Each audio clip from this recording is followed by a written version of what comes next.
What's going on, guys? It's Chev. We're back here over on some more Black Ops 6. Spending the last couple days just playing, doing whatever. So the Tanto came out a day or two ago. I ended up missing an upload. Sorry about that. But in that process, there was a UFC event. The Eagles, the NFL started back up again. But at the moment, I got my Tanto 22. Honestly, this weapon feels incredible. I had a really good time with this. I don't know where it stacks up in terms of TTK against the other two, but Tanto has been really fun. I'm also a couple levels off of unlocking Rapid Fire, which is probably going to be a game changer. So I'm just going to play some games out. Also, the hackers have been kind of I mean, they don't even care. Just straight up disrespectful. Blatant rage hack. I'll show you guys. They're being a little sneaky with it. But anyway, before we go and hop in, G Fuel has been a super and almost exclusively the only sponsorship consistently on this channel. It's been many years, got our own G Fuel flavor right here as well. I remember the whole process of everybody voting in the comment sections back then before comments were filled with weird bots. But you can go over on the G Fuel's website right now with the link down in the description. Go and check out all the different flavors they have, all the way from classic flavors like watermelon, strawberry, cherry, blueberries, to more weird things like Raging Gummy Fish, the Elden Ring flavor, the Naruto Sage mode. We got multiple Dragon Ball Z flavors. There's also a One Piece flavor. My point being, there's a lot of flavors over on G Fuel's website. Probably one of, if not the largest collection of flavors I've ever seen. So there's sure to be something over there that you enjoy. Again, you can use my link right there down in the description, right at the top. And also, if you go and check out with anything over there, you can also use my code JEV for a discount. Again, if you do go and buy anything, use my code. Thank you so much. And also feel free to tweet it at me over on Twitter. My Twitter is JEV. Thank you. I appreciate it. And here's some hackers.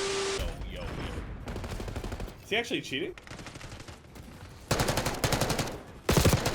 Wait, he is. Here's the thing. Ricochet isn't about preventing you from doing it in the first place. It's just the measures after the fact and how quickly it'll ban you after. About to find out. Everybody report him.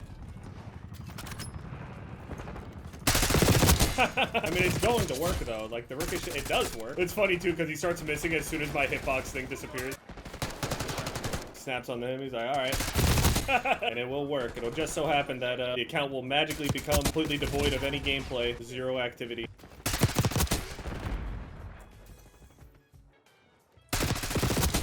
I mean, it's about as blatant as it gets.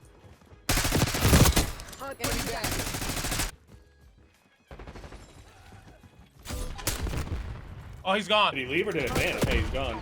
Weird. I thought Ricochet didn't work. Oh yeah, look at that. What happened?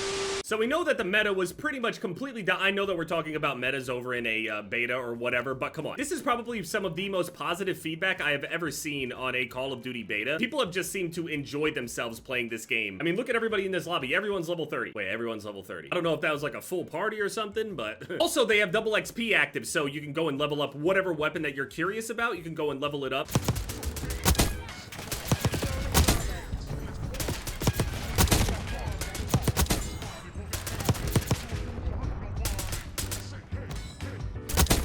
So I played a little bit with a party a day or two ago. This is ranging from like higher level players that have like a very high score per minute to people that aren't very good at all. And yeah, I know the whole skill-based matchmaking discussion is like completely dead. It's done. But I was completely taken back. I was shocked at how different the experience was in a party. Even if my party was completely good players, we ended up stomping virtually every single lobby, which is like a stark contrast to how my solo games go. More often than not, I'm doing the best on my team in terms of like overall score and stuff. Maybe not KD, maybe not overall objective, but usually I have the most score and the most kills and stuff in these lobbies. I just slay. I just run around and just run into engagement. That's all I want. I mean, dude, I played Shipment for years. I don't need to prove that's what I like to do. So I know that skill-based matchmaking is a discussion that's like completely beat to death. I completely get that. I'm not even arguing about its removal anymore. I completely get and understand why the system is the way that it is. It results in more playtime. Why would they do anything else, right? It makes complete sense to me. Even if it is like at my expense overall. Generally, as a solo player, this system is not really made for people like me. This entire system encourages you to run around and play as a party. Now, I don't know how they factor everything in overall when it comes to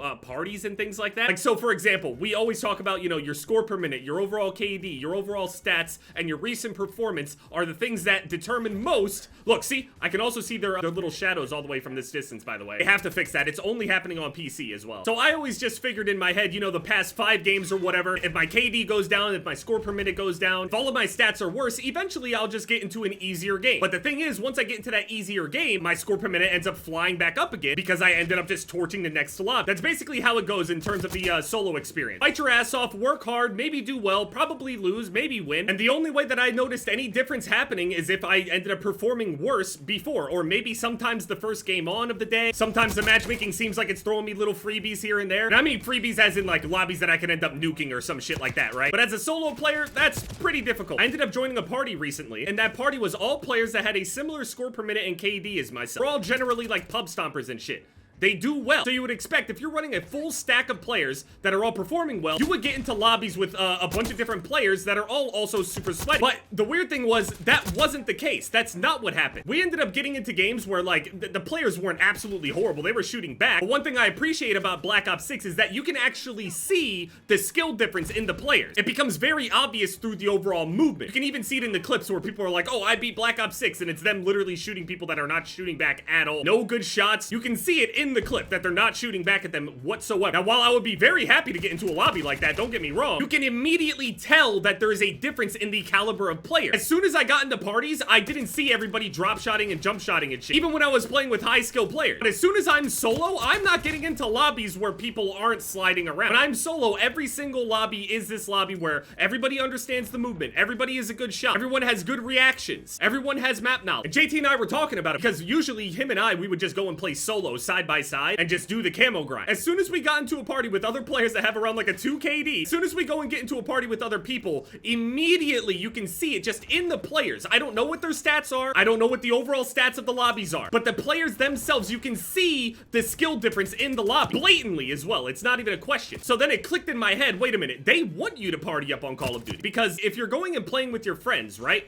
The game would want you overall to be having a good time with your friends so you don't all collectively get off together. They want all of you to be playing more and more together, and in that process they can kind of inflate your party's ego to encourage you to play even longer. It makes complete sense to me now. The trick is to literally get in parties. You don't even need to do that 2-boxing shit or VPN and do all this other wild shit. You can just straight up get into a party of at least like 4 players, and I guarantee you that the games get significantly easier. It's really weird. Now with that said, it doesn't mean that like every single game is going to be noticeably easier. Yeah, we got into a couple sweaty games here and there. And for sure, if you're a lower level player and you're playing with your friends or whatever, and one of your friends happens to be really, really good, yeah, it can still result in that whole situation where you might get one of those insane lobbies where your poor friend that is just like not the best in the group is just suffering. But it seems like the matchmaking system is incredibly sensitive to whether or not you're actually in a party or not. When you're solo, it does nothing. It doesn't do anything in the process to kind of alleviate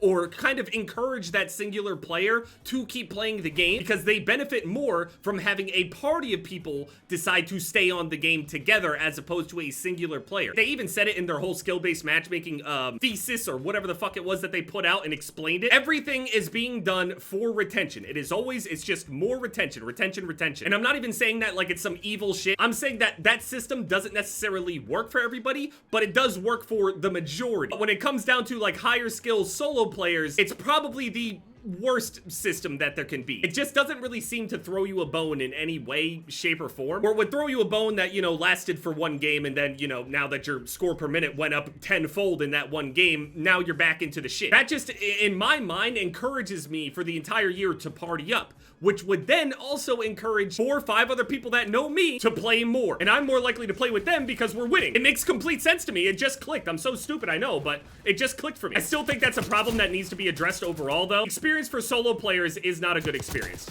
It's not. Now, I'll tough it out because I'm a good player, and they even recognize in their study, all of their explanation, they explain that even though the good players complain the most, and they'll leave the most games, they'll still play the game the most. And they're right. The good players will continue playing the game whether they're doing good or bad. That's just how it is. Whereas bad players will straight up quit. I mean, we saw a lot of it with XDefiant, for example. No skill-based matchmaking in there. All of the bad players that get their asses whooped are gonna quit. It's too hard. The same shit was scaring Splitgate players as well. See a couple clips go viral over on Twitter and all of the top replies are saying shit like, yeah, I think I'm good on this. Even though they recognize the amount of skill that's involved with it, they don't even want to deal with this shit. And I completely understand. Like, I knew that some people would purposefully, you know, party up with like lower skill players. So the overall average of the team's KD and score per minute and everything will be lower and it should be easier. But that wasn't the case when I was playing with a party. That said, I'm probably gonna try and party up a little bit more. Now, it was a thing before where, you know, when people were making mods montages and stuff like that, there was a little point deduction for people that play in full parties whenever they go and hit bangers and stuff like that. The standards would be a little bit higher for people that are playing into like full spawn trap lobbies and shit, setting up sentry guns, all that shit, but still generally, you know, was accepted. A rapid fire now. Let's see how this goes.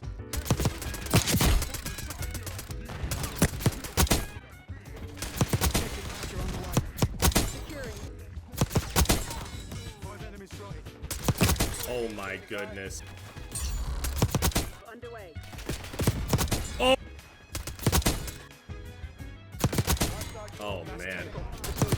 See, this lobby is bearable, though. This lobby, though, I'm not seeing a ton of, like, movement demon, crazy accuracy type shit. I'm not seeing it. A couple of them are trying, but it's very obvious that the skill level is not nearly as high. Really do appreciate how Black Ops 6 really makes it obvious when somebody is better or worse. Obviously, that's just judging off of movement itself. Somebody could be a good shot or whatever, but generally speaking, they would still generally have some kind of movement shit down. They wouldn't just be, you know, walking forward like zombies, like some of the clips I've been seeing. But me doing well in this lobby solo, I am getting punished immediately. I already know it. It is what it is. I'm prepared for it. I'm ready to accept it. But running with Suppressor and Ghost has been incredible for me as a solo player. I can't wait until smoke grenades are around as well, so I can kind of get people moving around the maps a little bit more and smoke lines of sight, so people stop playing around corners and stuff. Also, there's this one weird bug that's been going on where whenever I go and swap an attachment out to go and equip like a 5th attachment, sometimes this gunfighter wildcard will automatically equip itself, and it says get 3 extra attachments. This is if I want more than 5 attachments, but when I go and just put 5 attachments on it, which is the normal, you know, maximum, it will for some reason assume that I want to equip that, and then it will result in these weird situations. It takes off my perk greed,